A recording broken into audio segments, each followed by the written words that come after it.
hari umuhungu yagendana n'umukobwa hanyuma haheze iminsi amutwaza inda. Amaze kumutwaza inda umukobwa iwabo barabibona barabimenya.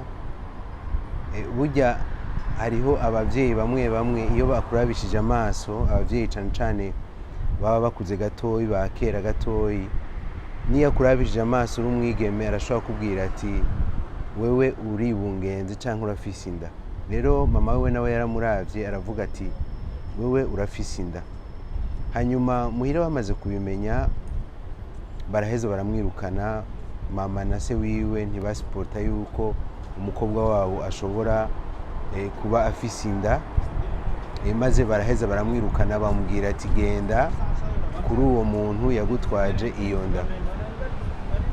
Uwo mukobwa niko gufata inzira avuga ati ababo ko banyase, ariko wa muhungu wewe tugendana, wa muhungu dukundana we nivyo yibwira ati araza kunyakira. Niko gufata inzira aca aragenda kuri wa muhungu. Amaze kumushikira aramubwira ati burya rero jewe muhira baranyirukanye kubera iki? Kubera mfise inda yiwawe. Bigeze ngaho umuhungu amaze kumva yuko umukobwa afise inda yiwe, umuhungu ico yakoze yamubwiye ati iyo nda ntabwo ari gwanje.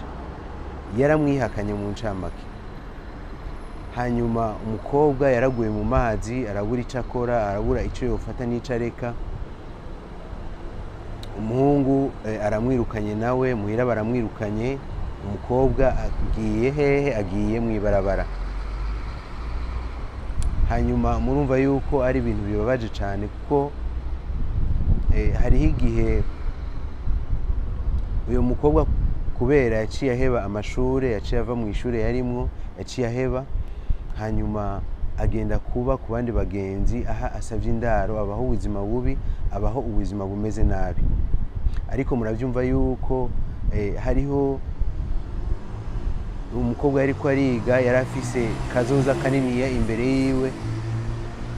Hariho ibintu bimwe bimwe vyaciye bihagarara. N'abavyeyi bari bamufitiye ivyiyumviro bakibaza bati twebwe umwana wacu turashaka yuko bigenda gutya na gutya na gutya. Ariko muri ako kanya murumva yuko ivyo vyose vyaciye bimera nk'ibihagaze. Yarabuze iyaja n'iyava.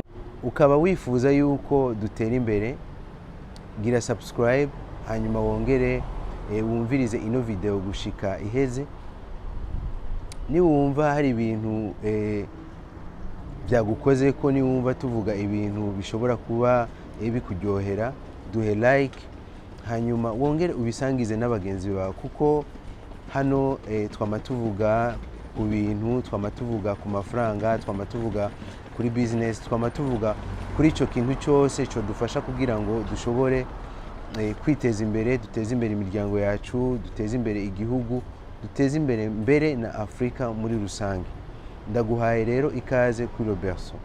Ku bisanzwe muri video yaheruka twari twavuze ku bakobwa. Wewe muhungu wowe ugeze mu myaka yo kugira ubukwe cyangwa kugira mariage, woshobora kwirinda kugira ngo ntimushobore kugira ubukwe nabo kubera ingeso zabo. Uno munsi naho twagomba kuvuga kuri twebwe abahungu. Kuri twebwe abahungu natwe ingeso tuba dufise, niyo izo ngeso bazi kubona ko canke iyo profile yawe umukobwa niyo yibona avuga ati nakari yarabivuze yuko umuntu ameze gutya tushobora kubakana. Kuko kubisanzwe iyo wubakanye n'umuntu, narabivuze muri video ya mbere, uyo muntu nyene ni waheza akagufasha muri ryaterambere ryawe, ni waheza akagufasha muri business uri kurakora kuyubaka, kugira ngo ushobore gushika kuri ryaterambere twama turavuga, kugira ngo ushobore gushika kuri ivyo byose umuntu ashobora kuba yifuza. Hano rero turaza kuvuga ku bintu bishika 10 woraba imbere yuko woshobora kuvuga bati uyu muhungu tugiye kubakana, umuhungu tugiye gushinga urugo, kugira ngo tuzoshobore natwe kwiteza imbere. Kuko hajya iyo mugiye gushinga urugo mu bisanzwe ni projet niniya, ni projet ni umugambi muniniya cyane, ni umugambi w'ubuzima twovuga, kuko ntushobora gushinga urugo n'umuntu yoshobora kugusubiza inyuma. Ushobora gushinga urugo n'umuntu ubona yuko azoguteza imbere kugira ngo ushobore nawe gushika imbere, ushobore gutera imbere, ushobore kwitunga kugira ngo ushobore gutunganirwa, mbere n'abana bawe bazotera imbere. Rero ngiye kuganira kuri ibyo bintu 10, nicyo gituma ndagusavye yuko ugumana nanje uraba ino video kuva hano igitanguye gushika ihere, kuko ibintu tugiye kuvuga no munsi guys, ntimunjye umuhari no munsi tugiye kuvugana ku bintu bikomeye, kandi mwebwe nyene munyumvirize, kuko ibintu tugiye kuvugana hano byoshobora kugufasha nawe kugira ngo ushobore kwihanura, byoshobora kugufasha nawe kugira ngo wisuzume, hanyuma uvuga ati bino bintu yavuze birashobora kuba ari ibyo, bino bintu yavuze birashobora kuba biri kuri jewe, hanyuma urashobora guhindura, kuko ubuzima bw'iwawe mu bisanzwe buri mu ntoke z'iwawe nyene, urashobora kubuhindura, urashobora kubigira uko ushaka kose. Umuntu wa mbere rero tugiye kubona ngaha ni umuhungu, ni umusore yitwa Sindabibazwa. Ndabizi yuko umaze kumva yuko umuntu yitwa Sindabibazwa, nawe ushobora kwibaza ukavuga ati uyu muntu twubakanye twoshobora gutera imbere. None wubakanye n'umuntu Sindabibazwa, wibaza yuko ushobora gutera imbere, wibaza ko ushobora gushaka kuri ryatera imbere, ntiwoshobora kurishikako. Mwumvise ngitangura navuze histoire gatoyi y'umukobwa yagendana n'umuhungu. Uriya muhungu navuze mu bisanzwe ni iki nashaka gushikako. Uriya muhungu navuze nukuri ni Sindabibazwa. Sindabibazwa rero ni umuntu ateza ibibazo. Sindabibazwa ni umuntu ateza ingorane, hanyuma iyo hageze kurondera umuti kuri za ngorane, Sindabibazwa sihari. Sindabibazwa sihari iyo hageze gutora umuti ku ngorane aba yatejeje, sihaba ari ntumubaze, ivyo ntibimuraba. Mwabonye yuko ubuzima bw'ujya mukobwa bwabanarije nabi, twavyumvise. Ni kubera iki? Kubera Sindabibazwa. Kubisanzwe iyo akaba yari umuhungu afise avuga ati uyu muntu ndamushakira ineza, bari kwicara bakicarana kugira ngo bashobore gutora inyishu ku kibazo uriya mukobwa yari afise. Ariko kubera uriya muhungu yari Sindabibazwa, ntibyashoboka yuko ashobora gutora inyishu ku kibazo uriya mukobwa yari afise. Uwa kabiri nawe tugiye kubona ngaha, umuhungu muto ashobora kubakana afise izo ngeso, ni umuhungu ashwana, ni umuhungu agwana. Muri quartier twarabanye n'umuntu yarakunda kugwana cyane, n'abakobwa baramutinya. N'abakobwa baramutinya cyane. Iyo umuntu agwana uri umuntu nyene atinyitse. Hano reka ndakubwire ikintu gikomeye cyane gatoya. Mu Bufaransa uko haheze amasaha 2 hariho umukobwa canke umugore apfa kubera ahitanywe n'ingumu z'umugabo canke arashwe n'umugabo, kandi muri ico gihugu nyene ari cyo gihugu ca mbere kirimo amategeko akingira umukenyezi kurusha mu bindi bihugu byose byo kwisi. Urumva ico kintu? Iyumvire rero urongowe n'umuntu ashwana, urongowe n'umuntu agwana, uvyumvire ko gatoya. No munsi arashobora kukubwira nabi, amajambo akubwira nabi, hanyuma ukibaza ngo nibisanzwe. Ejo canke hirya ejo ashobora gushirako ingumu canke agashirako ikofi. Iyumvire ibizokurikira. Arashobora kukuniga, yoshobora kukurasa afite inkoho, yoshobora kugira ikindi kintu cyari cyose yoba yifuza. Kubera iki? Kubera agwana, kubera ashwana. Rero namwe basista bacu, namwe mushaka kugira projet y'ubukwe, mushaka kugira projet ya mariage, muze muraraba bino bintu ndiko ndababwira, ukabona bifise amaguru ushira ngaho gakomokomo, ni wiruke, kuko birashobora kuzoguhitanira ubuzima, birashobora kuzotuma udashika no kuri rya terambere twako turavugana.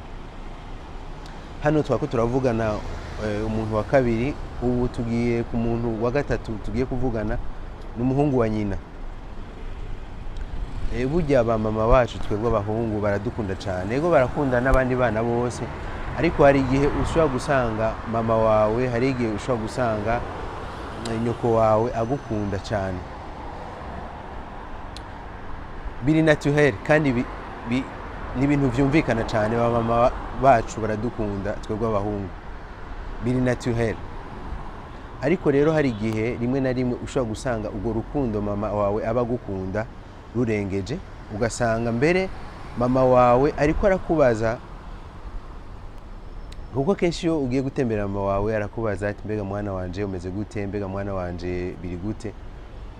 Ariko hariho igihe ushobora gusanga kubera rwa rukundo mama wawe agukunda atanguye kukubaza nk'ibintu, dufate mugira nk'ibintu byo mu gitanda, nk'amabanga yo mu gitanda yawe n'umugore wawe.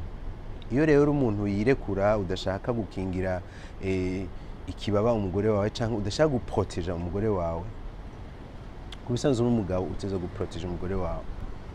Iyo rero uri umuhungu nawe usanzwe utabona kure, ugasanga uri umuhungu wa mama wawe, uri konfiya cyane kuri mama wawe, usanga uri kuramubwira mama, hari igihe ataharushe, hari igihe bigenda gutya, hari igihe atahatamota neza nuka, ugasanga uri kuramubwira amabanga yo mu rugo. Ugasanga rero mama wawe uriko uramuha icyiyumviro yuko uriya mukobwa muri ko mwubakanye, kuriya mukobwa mwubakanye atameze neza. Ugasanga mama wawe ku ruhande ariko arakwiyumvirira, ahubwo umukobwa mwoshobora kubakana ukuntu yo bameze, yo babona ngaho mu kibanyi canke mu muryango iwabo, yo babona. Ugasanga mama wawe amuhaye inzira yo kugucanishamo wewe n'umugore. Nico gituma ngaho utegerezwa kugira attention cyane kuri bino bintu ndiko ndavuga. Rero wa mukobwa uri kuranyumviriza ukabona umuhungu ari cyane atashe kuri mama wiwe, uzokwibaza ibibazo, uzorabe neza, uzosuzume, ugasanga ibi ndakubwiye ari byo, uzokuremo akarenge. Umuntu nawe akurikira umuhungu ataguha agaciro. Kuguha agaciro sinzi yuko hano twotahorana gatoya tukavugana gatoya. Mu bisanzwe umuntu ashobora kuba adafite amafaranga menshi, umuntu ashobora kuba adafise ibintu byinshi byo guha umugore, ariko birashika ugaha agaciro umugore wawe, agasanga uhora wambara ishati y'ibihumbi 10, ntibisigura yuko utoshobora kugurira umugore wawe impuzu y'ibihumbi 20 cyangwa 30 cyangwa 40 cyangwa 50. Hari n'igihe ushobora gusanga amafaranga uyafise wowe udakunda kwambara neza, muga ntibisigura n'umugore wawe yuko uca ufata ukagomba kumwambika vya bindi vy'iwawe nyene. Ifo kumuha agaciro, ifo kumugura ibintu bizimvye, ifo kumutwara ahantu hazimvye, ifo kumuha agaciro, ukamwereka yuko uteza kumwumviriza mu bintu aba akeneye. Nivyo rero mba ndiko ndavuga gutanga agaciro. Umuntu wa gatanu nawe tubona n'umuhungu atagira ijambo. Umuhungu atagira ijambo. Ijambo ni ikintu gikomeye cyane. Iyumvire iyo mutanguye les fiançailles canke kugenda n'umukobwa kugira ngo muzoshike ku kintu kugira muzokubake, byose bitangurira mu majambo, byose bivana n'ibintu muriko muravugana muri babiri. Rero kugira ngo muzogire vya bindi byose, ya maseremoni, kugenda muri za modoka, kuri vya bindi byose tubona kugira ngo muzoshobore gushika kuri vya bindi byose, ni ibintu muba mwaravuganye muri bangahe? Muri babiri. Ni ijambo muba mwaravuganye. Rero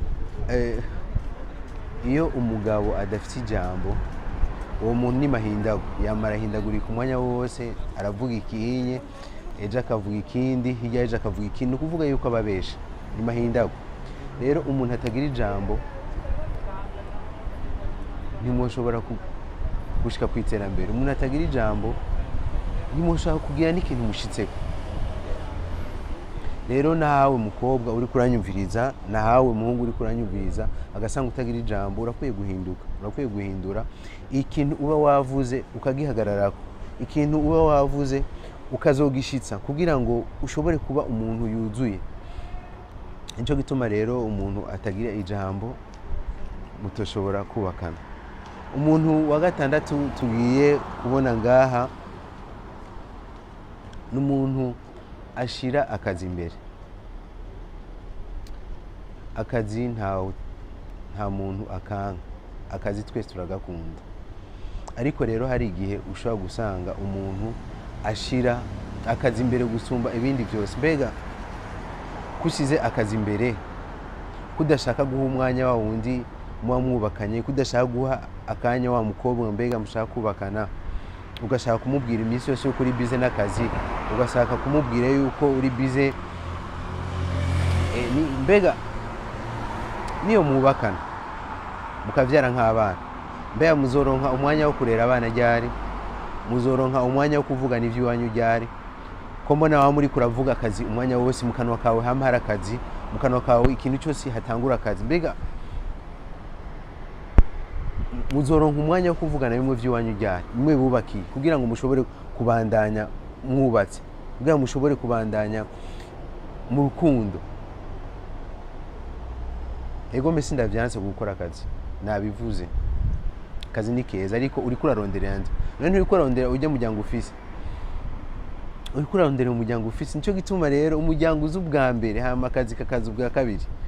Umuryango ni ikintu kidasubirizwa. Aha ndiko ndababwira inshuti zanje, ufise umugore mwumvikana, ufise mama wawe canke papa wawe mwumvikana, nubaho umwanya, barondereye umwanya. Naho ukora ufise akazi gakomeye cane, barondereye umwanya abo bantu, muvugane nabo, kuko nakajya akazi ushobora kuba uriko urakora, umuryango nawe urashobora kuba ufise ico wogufasha kugira ngo ushobore kugakora neza. Umuryango waruhura mu mutwe, urumva. Rero umuhungu w'indwi tugiye kuvugana ngaha ni umuhungu akwankira famiye yawe. Muri Afrika uko bimeze, iyo urongoye umukobwa ni nk'uko wowe urongoye na famiye yiwe yose. Uti kubera niho ushobora gukunda umukobwa wenyene hama ngo umwankire famiye, ntibishoboka. Bo jewe byarigeze kuba kunshika ko jewe ugasanga nitiko turumvikana muri famiye kwa madamu, bamwe ariko abandi turakundana cyane gushika n'ubu, ariko nukuri mu nyuma heze imisi ibyo byaraheze, turumvikana ugasanga, ariko sinabanka, ndafise ku mutima kandi barazi yuko n'ubunye hari igihe usanga turiko turafashanya mu bintu bimwe kandi ugasanga turaryohewe, ugasanga turiko turavugana, ugasanga turiko turahana impanuro, ugasanga mbere bamwe ariko baranasengera, ibintu bikomeye cyane gose guys. Rero nukuri nta muhungu mwoshobora gukundana, nta muhungu mwoshobora kuzogira projet ngo abe yanka famiye yawe, ntivyoshoboka. Ntaho mwoshika, ntaho vyo bashikana na wewe mu myaka izoza, uzosanga ariko arakwanga kubera arashobora kuzoba ariko aragutuka, wewe umeze nka naka wo muri famiye wawe, nico gituma umeze nka naka wo muri famiye wawe. Uribaza ivyo ntaho vyo bashikana, ntaho vyo bashikana na hatoya, nivyoshobora kubashikana kuri rya terambere, kuba mwankana mukanaryana, ugasanga ni ikibazo gikomeye cyane. Umuntu w'umunani nawe tugiye kuraba hano n'umuntu atamugamba afise, umuntu atamugamba afise cyangwa ata vision afise. Hariho abantu atamigambi bafise, hariho abantu kubisanzwe bino bintu ndiko ndavuga biranafatanye byose. Iyo umuntu usanga ameze gutya, hari ikindi kimukwega, ugasanga biranakwegana ibi bintu byose ndiko ndavuga. Umungu atagira vision, none azorondera ibifasha famiye gute? azorondera ibigufasha ryari wewe, azorondera ibishobora kubafasha ryari, azovyumvira gute ko muri atamugamba afise. Ego muri famiye iwabo barashobora kuba bafise amahera, none naho yafise muri famiye iwabo bizogenda gute kugira ngo akubesheho? Amahera arahera. Iyo ata vision ufise amahera ashobora kuyarya imyaka 5, ashobora kuyarya imyaka 10 agahera. Ibyo nabibonye muri quartier iwacu, hari abantu ushobora gusanga bari batunze, hari abantu ushobora gusanga bari bafise amahera bakagira mariage, mbere mbona yuko bagize mariage imeze neza, ukabona yuko papa wabo yabagabiye ibintu byinshi, ugasanga yabahaye alimentation muri ville cyangwa ugasanga yabahaye inzu, ariko au bout de quelque temps kubera ata vision afise, kubera ata migambi afise guys, ugasanga ibyo bintu byose biragiye birakamanganye, birazimye, ukabona bizimye, ukabona sinzi iyo bigiye kubera ata migambi afise, kubera ata vision afise. Sinokwirwa ndavuga menshi, ndabizi yuko ngaho hirya no hino mufise uburorero bwinshi. Ahisha ivyiwe, umuntu w'icenda mbere tugiye kubona, umugabo ahisha ivyiwe. Sinovuga menshi, umuntu ahisha ivyiwe n'umuntu mubana ariko utazi ivyiwe. Ibi rero ni bya bintu ushobora gusanga winjiye mu bintu utazi neza, ugasanga murahuriye n'umuntu muri boîte, kubera wabonye afise inoti yakaka, cyangwa ugasanga afise imodoka imeze neza, kubera wakangutse uri umukobwa, ugasanga muragiye muramenyanye, au bout de 5 mois 6 mois murubatse, muragize urugo, muragize mariage, bibi birabaye, ibirori bimeze neza cyane gose, mariage ya 50 millions washaka cyangwa 100 millions. Hanyuma mu nyuma muricaye ngaho ukumva ati ujya mugabo mwagize ubukwe afise uwundi mugore, cyangwa ati n'umupfumu n'umurozi azokuroga azokwica, cyangwa ataji kuzimu par exemple.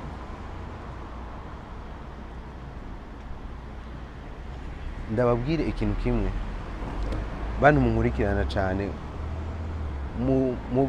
muriko muraba benshi, ndafise subscribers bashika 600, ndasuye kuvuga abantu ba subscribers banje, mugume muri ama video yanje munshigikire, kandi muwe ya partage n'abandi bantu bayabone, n'abandi bantu bavyumva ivyo ndiko ndavuga, kubera ndabizi yuko wagize subscribe kugira ngo ibintu mpora mvuga bigufashe. Ndabizi bishobora kugufasha rero, bishobora gufasha n'abandi. Gira share, ugire share kuri page yawe ya WhatsApp, ugire kuri status yawe ya WhatsApp, ugire kuri Facebook no kuri Instagram, washaka ushaka hose. Je ça ne me dérange pas, unzaniye abantu canke abantu bagize subscribe, niho ntera imbere, niho shobora kuzoshika imbere, ugira ngo shobe n'ibyimviro byanje bishike kure. Rero umuntu aguhisha n'umuntu mubi cyane. Jewe kenshi mu rugo iwanje ndakunda kuganira na madamu, ugasanga ndiko ndamubwira imigambi yanje, kandi kenshi aramba hafi akansutena. Igihe nugura ino chaîne ya YouTube nayo mubwiye, ndamubwira umugambi, ndamubwira ivyo mfise, kubera asanzwe azi yuko nkunda kuvuga, kubwira abantu.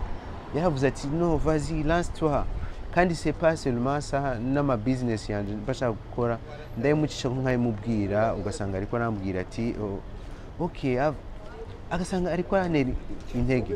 None iyumvira umugabo wawe uwo mubanye arabiguhisha, araguhishije ivyo arimo, araguhishije ivyo yama akora, nyamuzo uzosanga uwo muntu muzoba muriko mwubakanye afise ibintu utazi. Ushobora gusanga ni hamwe ushobora gukubitwa n'inkuba, ugasanga inzu yarakubeshe ngo ni iwanyu, ugasanga arayipanze, ugasanga si iwawe, si iwiwe, ugasanga ijya motoka agiramo si iwiwe, ugasanga yarakubeshe yarakubwize frère. Ibyo twama twabibonye abantu mu nyuma, ugasanga muragize mariage ko yagwishije ibintu byinshi, ugasanga muciye mugira divorce mu misi ikurikira. Ibyo twama twabibonye. kubera ko yaguhishije. Nico gituma hajya iyo muhuye n'umuntu ukabona umuntu mufitaniye projet, mubwire vyose nyumaze muvugane kugira ngo ntihazogere n'ikintu na kimwe azokumva hanze atumvise wowe utamubwiye. Niho vyiza, niyo mushobora kugira kazoza kanyu, niyo mushobora kugira kazoza gakomeye cyane. Umuntu wa nyuma nawe tugomba duhereze ko hano ni umuntu w'ikinebwe, ni umuhungu, ni umusore w'ikinebwe. Nimero 10 ariwe wa nyuma, ni umuhungu w'ikinebwe. Umuhungu w'ikinebwe rero ni wa muhungu yama kuri televiziyo kenshi. Abahungu bakunda televiziyo guys, abahungu bakunda televiziyo, ugasanga ashobora kumara ko n'amasaha 5, ugasanga iyo agiye kuri YouTube ashobora kumara amasaha 10 ariko yasamaye ukantu tukamumariye. None uwo muntu w'ikinebwe azohaguruka kugira ngo agende kurondera akazi ryari? Azohaguruka kugira ngo agende kurondera ibibabeshaho ryari? Ntashobora guhaguruka, azoguma muri ya ntebe nyene n'umunebwe kubera ntavyo amenyereye, ntibimurimwe, ntibi mu maraso.